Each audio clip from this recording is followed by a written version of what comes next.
So greetings everybody, something arrived in the mail today. It's the memory, the DDR2 RAM that I had purchased from Amazon.com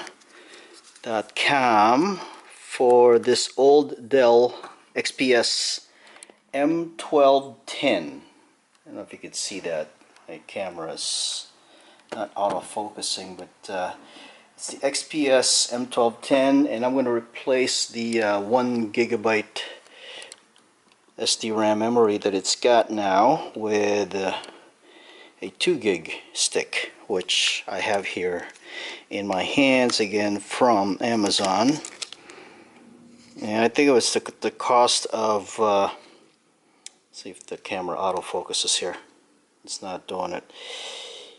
Anyway, it reads 2 GB DDR2 5300 667 megahertz, and it looks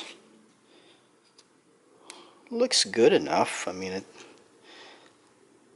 think this is at the cost of like $10 or something like that, so I went ahead and got it.